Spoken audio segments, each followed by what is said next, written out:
नमस्कार मंडळी. आज आपण पाहणार आहोत काकडी आणि गाजर याचे चविष्ट आणि पौष्टिक थालीपीठ, जे सर्वांनाच म्हणजे लहानांपासून मोठ्या मंडळींपर्यंत सर्वांच्याच आवडीचा असा हा पदार्थ आहे. आणि मुलांच्या डब्यांमध्येही तो दिला तरी ते आवडीने खातील. तर त्यासाठी लागणारं साहित्य आपण प्रथम पाहूया.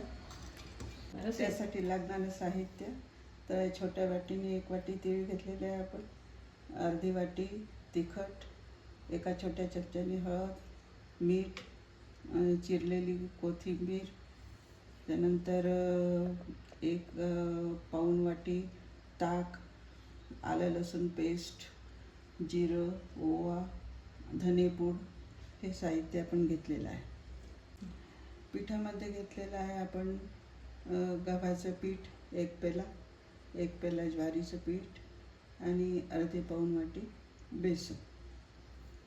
प्रथम आपण गाजर आणि काकडी किसून घेऊया.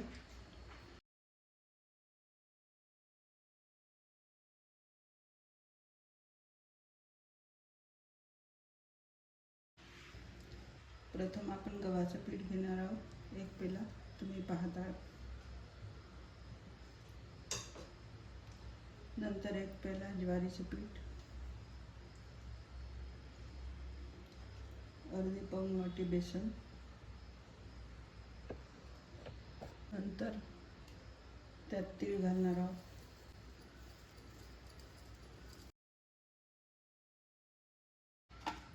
नंतर त्यात तिखट, हळद, ओवा, धनेपूड, कोथिंबीर, मीठ, आलं लसूण पेस्ट,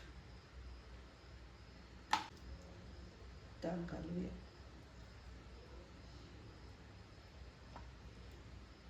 आणि 1 वाटी तेल घालूया. आता हे सगळं मिश्रण आपण चांगल्या प्रकारे मिक्स करून घेऊया.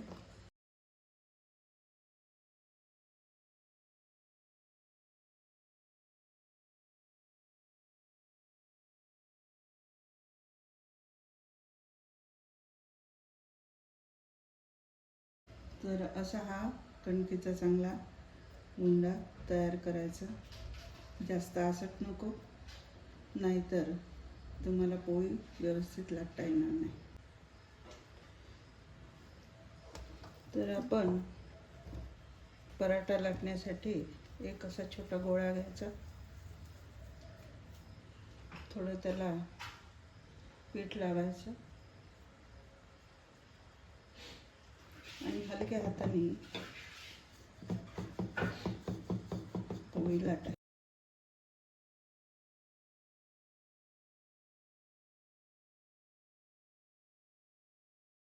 लागेल तसं घोळून घ्यायचं लाटायला.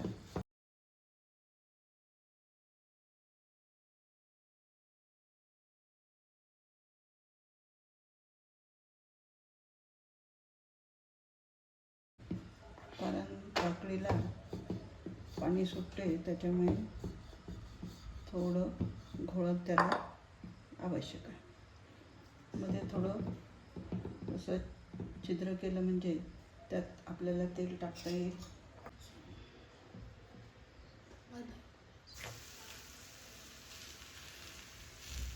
वरून थोडं तेल सोडावं लागेल.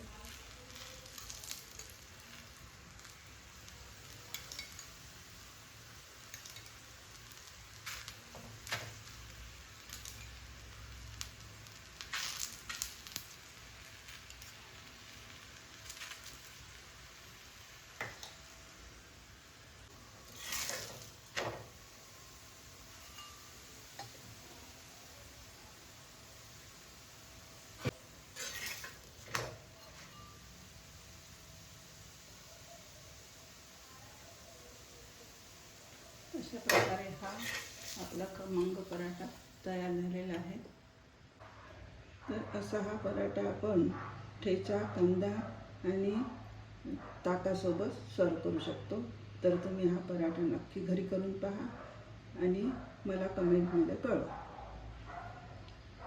आणि माझ्या चॅनेलला सबस्क्राईब करा.